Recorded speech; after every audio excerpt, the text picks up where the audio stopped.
Hey, Hi. you look so pretty. Oh, thank you.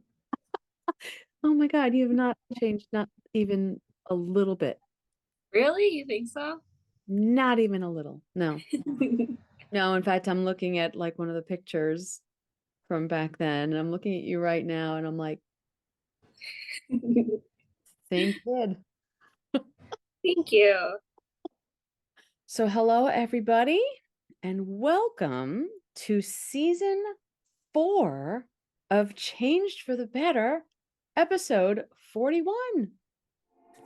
Changed for the better, and the music made me stronger. Now I'm changed for the better. You were there for me. Community. Oh, I've changed.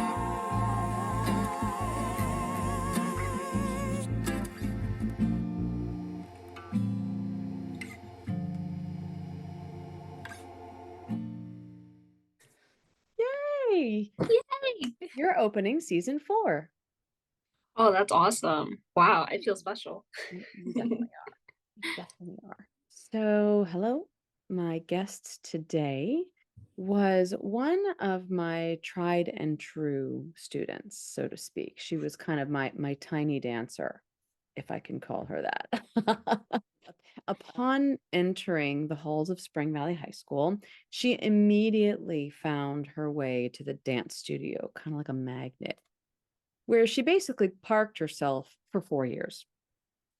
Leotard and tights was her outfit of choice. And for each performing arts activity that we had to offer, she was right there, front and center, ready to give every ounce of her talent and her effort to the project. She was a quick study in my ballet, modern dance, multicultural dance classes. And she joined the dance club, of course, as a freshman.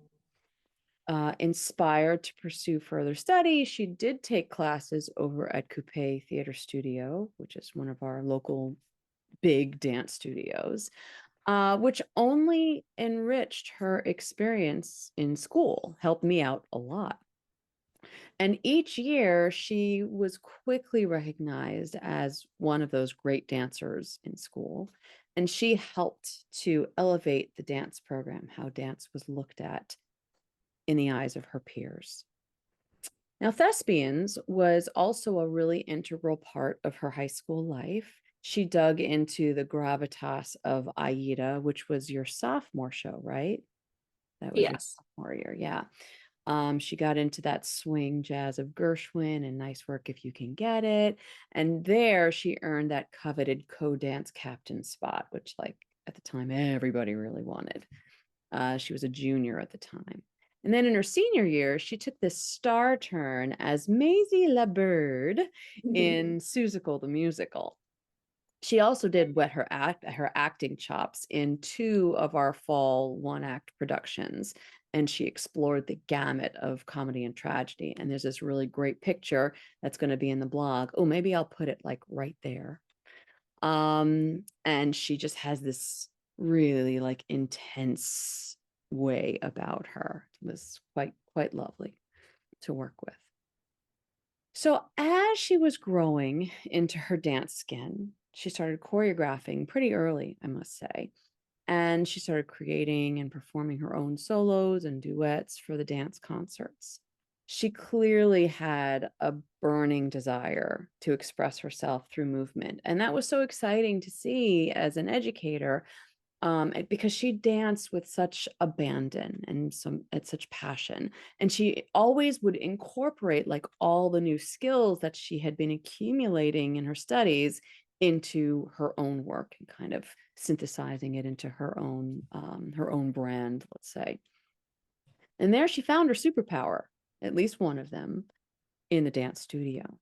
And in a way, she reminds me of my episode 4 guest named Denisha DeRoche, who created a similar experience for herself. She was also like one of my tiny dancer powerhouses. And for both women, the dance studio and the stage were a second, if not sometimes a first home. they discovered how the studio unlocked this Pandora's box for dance and kept coming back to explore more.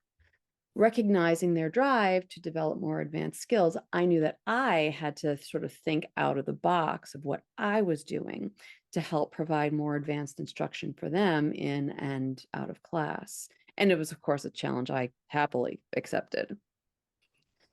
When she graduated in 2018, she went to Rockland Community College to study the performing arts. She's like, I gotta do this. I want to move forward with these performing arts studies. But of course, as we have discussed countless times in this podcast, our plans don't always come to fruition, and our lives often take very different paths than the ones that we set upon. And as with so many others, the pandemic, I feel like I constantly say the pandemic, created a really unexpected shift for her as well. She became a mom and she found a new passion for saving lives.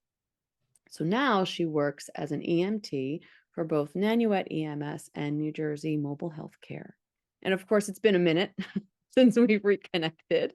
I'm Yeah. really excited to get back and look back to our time together at Spring Valley and learn from her how it has informed her transition into her adulthood. So, first question for you. What is your name, the year you graduated, and tell me a little bit more about what you do now. Well, my name is Ornely. I graduated in the year 2018, and right now I am primarily focused in the medical field. I am an emergency medical technician. I also dispatch. We do primarily 911 calls. I also teach still. I still teach dance. I also teach a lot of the youth corps at EMS, in EMS. Like I train them, I give them like some tips. Whenever I am riding on the ambulance, we always tend to have a third or a fourth, and those are normally youth corps or trainee observers. Mm. You know, whenever we go on like a crazy call, like I always kind of tell them, you know, hey, if you need to talk, you know, we can talk, we can figure out like what you could have done better. Um, you could tell me like how you feel about the whole experience. Same thing with how when I teach dance, you know, anytime anytime there's a performance that goes on afterwards, we're always like, what do you think you could have done better? How are you gonna take this experience and move forward with it and use it in the future? So I think that teaching aspect is still there for me. I love that. I love that you've gotten into that like mentoring teacher realm because I think you have a lot of valuable experience and valuable skill to pass on to people, and kids need good mentors. So now that you are, I want to say you're 23 now. I'm almost 23. You're almost 23. Yeah. Oh, she's such a baby, but it's okay. You're a responsible baby. I'm good with that. So I want you to use your adult brain Mhm. to describe your adolescent self. She was definitely outgoing. She was she liked being the center of attention, not in a bad way, but she always liked being like center stage. Um, she was very confident in herself. I also know that when it came to like criticism, it took her a while to actually like know that she was being given advice and not kind of like being brought down. That's a tough one for a lot of adolescents. They look at the world through a very sort of defensive, a lot of them, a very defensive Yes. lens. At what point do you feel like you were ready to accept the criticism or the feedback rather? I think when we did In-Laws and Outlaws, when I got one of those leading roles, Mhm. definitely I think that's definitely when things started changing. I know you helped me a lot with that. Like, you always reminded me, like, "I'm here to help you. I'm not here to, like, bring you down or anything." Right. Um, which was definitely a really big help, especially, like, growing up the way that I did. Anytime that one of my family members or something would tell me something, I would always feel like I'm being brought down or being belittled. Whereas and, like, I took that into the real world with me, and you helped me learn that that's not always the case. That's good. I'm happy for that. Thank No, you. because it's true. I know a lot of my students have a hard time sometimes at home, and what they bring that into their perspective in school, and we're there to say, yeah, no, that's not how it has to be with everybody. Maybe that's how you're experiencing it somewhere, but that's not here. Yeah, You're good. exactly. Yeah. So looking back to your both your like class, rehearsal, performance experience, looking at that as a whole, what were things that happened in the studio that helped you to manage or regulate your adolescent self? Definitely those warm-ups. Easily. Um, because during my adolescent years, that was when I started dealing with anxiety a lot, and I would notice whenever we were, like, in rehearsal, those warm-ups, like the vocal warm-ups, they would really help me calm down, and sometimes I would just kinda, like, do them in my head. Sometimes a lot of the time, I would look like I'm in my own world, but in reality, like, I'm going through those warm-ups in my head just to kind of, like, bring myself back to earth, if that makes any sense. Completely. Also kind of, like, you giving me that opportunity to show my leadership skills. Mm. That definitely helped me with my confidence, and it helped me become a better teacher overall. When did you start teaching? Was it after high school, or did you start teaching a little bit in high school? I started teaching a little bit in high school. I remember you would, like, let me, choreograph some of the dance concert pieces. Oh, yeah, yeah, yeah, yeah. Yeah, a lot of the classes that I was in with you, like, the group numbers, you would let me choreograph them, parts bits and pieces of it. Yeah. Yeah, Yeah. I it's a it's a collaborative effort at this point.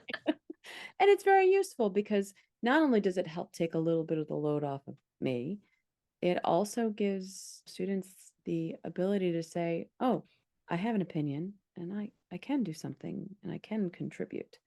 And when I have somebody who actually has like a nice deal of talent, it helps even more. I can go, "Okay, here we go. Go ahead, do your thing." Definitely. What were some of the lessons that you learned then that you still think about or use or apply today? Honestly, I still use, like, some of those warm-ups Mm, with, like, some of my current students. I still use them in EMS as well to, like, help someone to help my partners, like, calm down after you've had a bad call or something. Yeah, and you taught me to be myself. I'm also teaching my partners to kind of, like, relax and be themselves around their patients because it helps calm them down. If you're so, like, strict and, like, so textbook, your patients tend to get a little more nervous, and you have to try to form a connection with your patients. So you kinda just have to be yourself, and try to have, like, a regular conversation with them. Like, yeah, they might be dying, but you don't want them to know that, you know? Because if they freak out, it's just gonna make everything worse. So if you're calm, they're gonna be calm too. that's right. Yeah, that end of life thing is, it's so hard for everybody, but the person who's actually going through it, you want them to be as calm and relaxed and just like, if it's going to happen, let it happen, not go out of this world panicked. Yeah. Well, that's a very valuable. And thank you for doing that and passing that on to people, because nobody wants to call EMS, but when you have to, you have to. And you hope and pray that the people there are not just skilled and compassionate, but can take the best part of themselves and connect with their patients. Yes, exactly. That is very important. Yeah. Yeah. And where do you teach dance now? So I do it privately. I'll do it through like FaceTime calls, sometimes through Zoom. Yeah. Before the pandemic, I was helping my teacher at RCC. Mhm.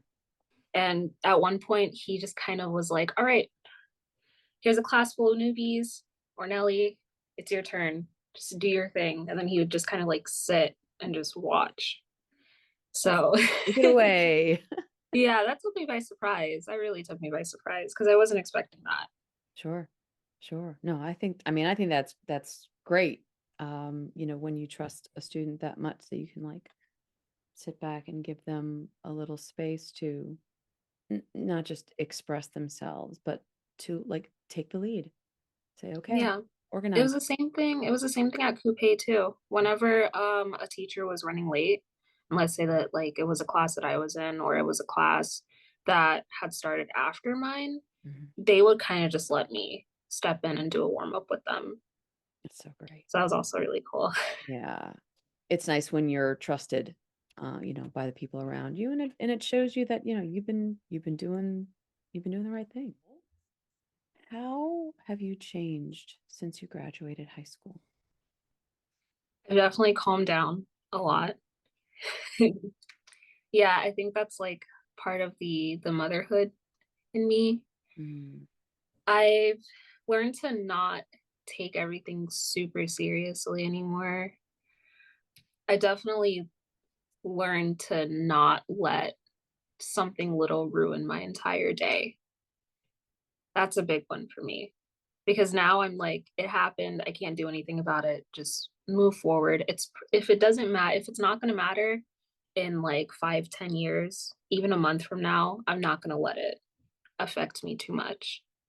don't sweat the small stuff. Yeah. Yeah, I hear that a lot on this podcast. Don't sweat the small stuff. And even the big stuff, you can get through the big stuff too if you can keep a good head about you. Yes. It's possible. Not everything in this life is good, but like we can move past that too. What would your adult self tell your high school self now to help ease the way? Don't overthink it. Just like let it come naturally. Because if you overthink it, you're just going to freak yourself out even more. Yeah. Do you tell that to your trainees? Yep, I definitely do. It's a good message. They do have to think, but don't ruminate. Yeah. Yeah. Like when they're taking a blood pressure, they tend to retake their blood pressure like 5 times just to like be sure. And I'm like, if you're overthinking it, then you're probably gonna get the number wrong. And then they end up telling me like a number um that's an odd number. But when you're like auscultating a blood pressure, it all has to be even. So when I take my blood pressure and I double check for them, I'm like, you were probably gonna be right if you didn't overthink it because our numbers are really close. Yeah. Calm Yeah, down. they'll Do get they take nervous. their own blood pressure Yeah, as a sometimes they do. trainee? Yeah, yeah, Yeah. yeah. Yeah, we do that probably like once every 2, 3 months Right. or so. We'll practice on each other at the station, at our meetings. This summer, I participated in like a training drill kind of thing. And it was one of those like chaos, mass hysteria, everything's falling apart, multiple deaths, like all that, all it's like everything all at once. I think it was like the final training drill of the module, whatever it was. And I was playing the part of like the crazy parent who drives up bat out of hell, starts screaming, starts just running all over the place, and they have to figure out like, what to do with me amidst all the other stuff that's going on. It was an incredible opportunity, for these young kids to like get immersed in the chaos, because I can only imagine that, some calls are just complete chaos. Yes, they are, definitely. How do you handle that? I just try to stay calm, in all honesty. Mhm, Like, yes, I could be kind of freaking out internally, especially when it's with patients that you know. I had this happen to me not too long ago. A couple mhm. months ago, there was a 6 patient car accident, and 2 of them I knew. They were okay, but like seeing them in that state and like knowing that they'll definitely remember that it was me there, because they were the ones who said my name and I didn't realize at first that it was them. That also happens a lot. You could get a patient that is in like really bad condition and you don't realize that it's somebody that you know until afterwards. Yeah, it was a pretty chaotic scene. There was We used every single ambulance in Clarkstown just for that call. And I remember my patient was like not doing too good, but I just kind of went through all the protocols in my head as to like what we do for this. We treat symptomatically. You try to get them stable enough to get them to the hospital. And in the end, like I just kept telling myself, I did the best I could. I did everything that I could. Whatever happens from here, like it's just fate at that point. Do you have any thoughts or designs on like moving forward in the medical field now that you've had all of this EMT experience? Yeah. If I want to become a registered nurse and then go into paramedicine. And then I probably want to have my own private practice. And then I want to go straight into surgery. So, but like I'm taking the long way because I don't know my actual limits. And I don't want to like just jump into surgery and then realize that it's not something that I can actually handle. And, being a parent, kind of plays into how much can you fill your bucket with?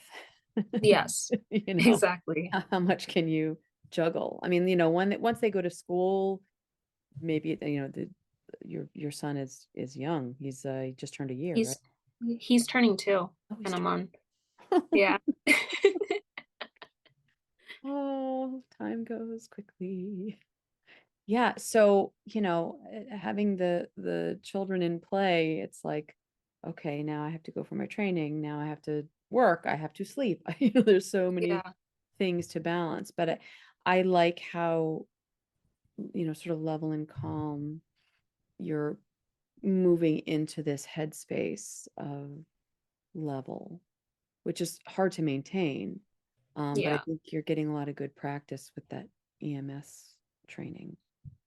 Yeah. definitely. Yeah. So, what is something that you are grappling with now? That's a tough one for me. Mm, I think it's more so just like trying to balance work and my family. Like every time I'm at work, I'm always missing my son. I talk about him constantly, and I'm always like, anything could happen to me. And sometimes I get nervous that I'm not gonna make it home because a lot of the time, um, there are crazy like accidents that happen with EMTs. You've been hearing a lot about it in the city. We'll get like patients that aren't necessarily the most like mentally stable, and they could have like something on them and they could like use it on the EMT if they get mad enough. That's why one of our big mottos is BSI, scene safety. mm, And it means body, I think body substance isolation. And basically that just means like make sure the scene is safe before you try to do anything. So anytime we respond to a call, a police officer has to go in first before we do, just to make sure that everything is safe, because we don't have a bulletproof vest on, and we're in the back of an ambulance, which is just like a box in close proximity with a patient. Right. And you kind of have to be aware to like make sure that they're not reaching into their pockets or anything, because anything could happen. Right, right, right, right. Same thing when you're working on the side of the highway for a car accident. A car could not be paying attention and just come and hit you. Right. It's happened. Right. Yeah, you guys put yourselves into some pretty crazy positions. Yeah, even with like sicknesses, you can catch something that your patient has and you don't know about it, and you can get really sick. Were you doing EMT stuff during COVID? So they weren't allowing me to ride on the ambulance because I wasn't a cleared EMT yet. Mm. So I didn't start riding until October of 2021. Mm-hmm. I was supposed to get on the ambulance in 2020. Mm-hmm. But that's when the pandemic started. So Right. That must have been a really crazy time for you.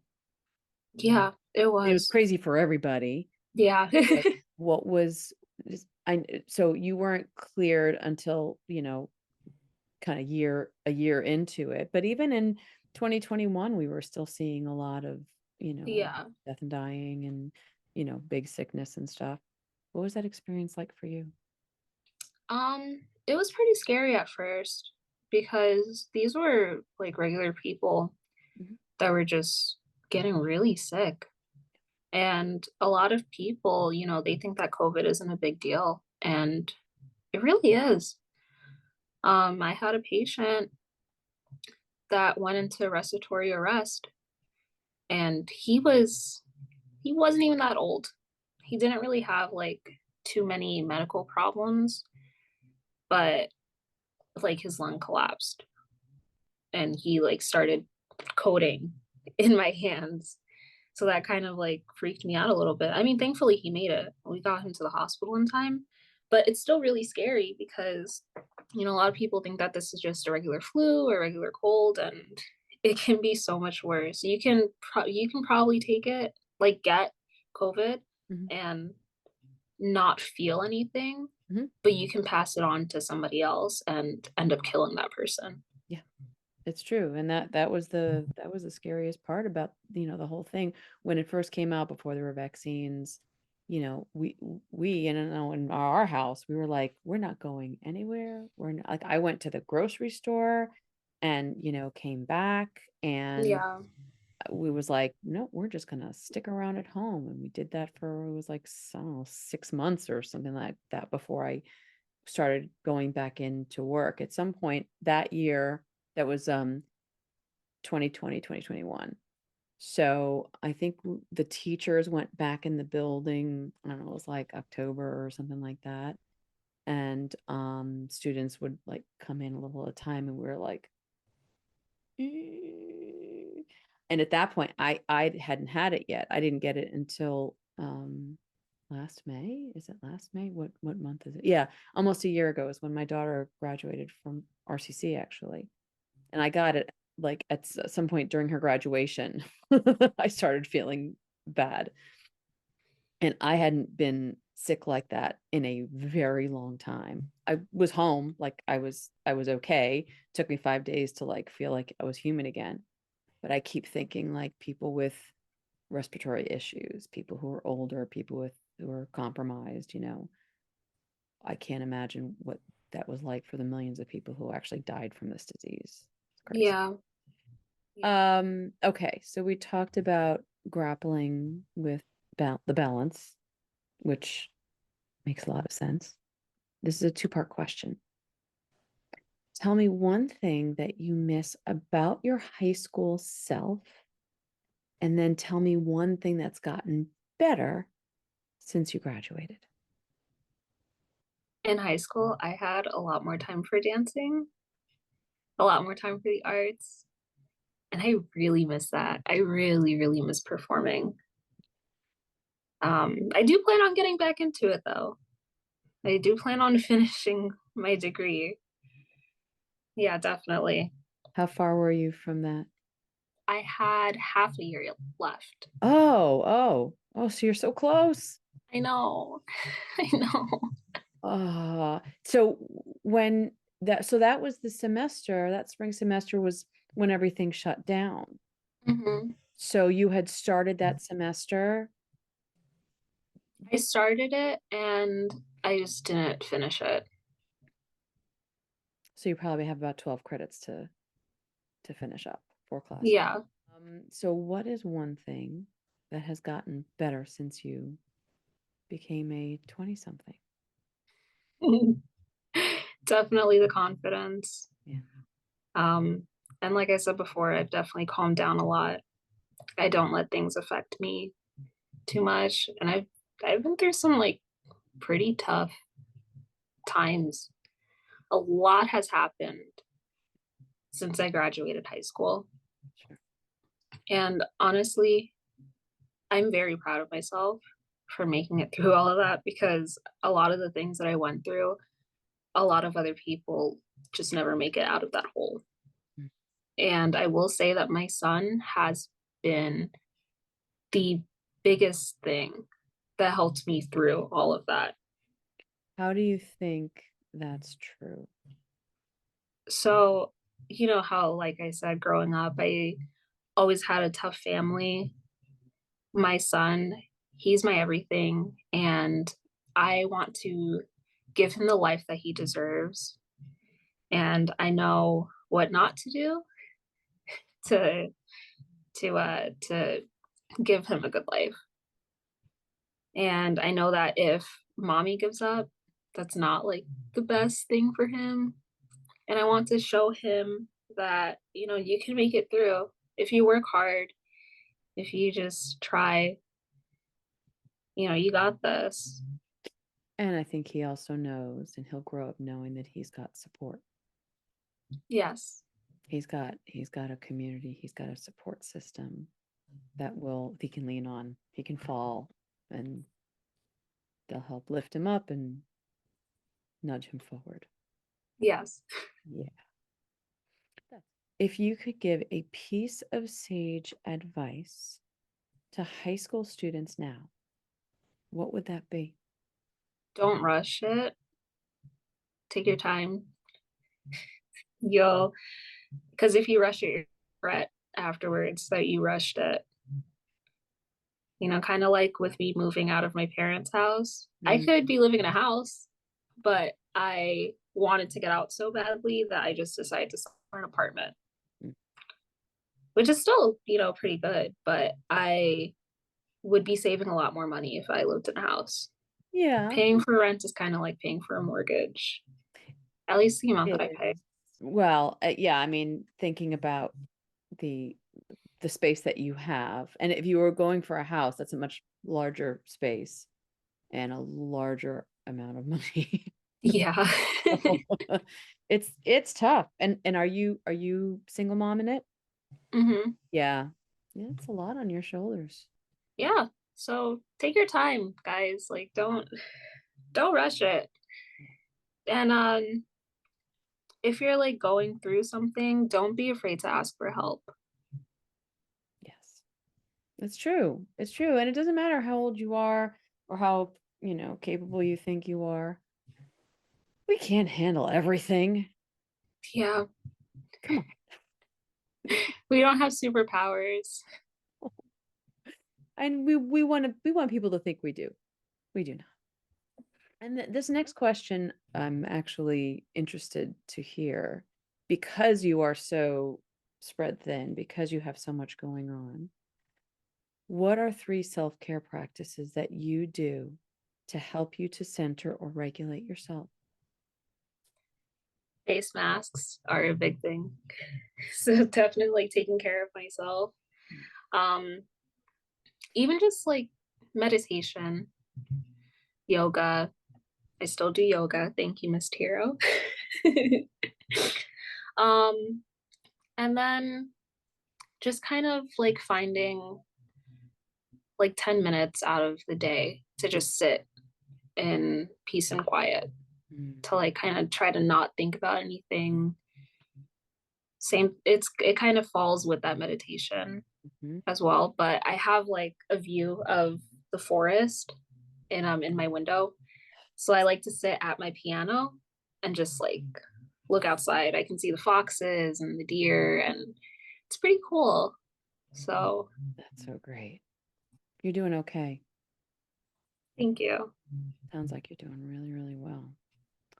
Well, we have come to the end of our questioning of our episode. I know, of Change Forever.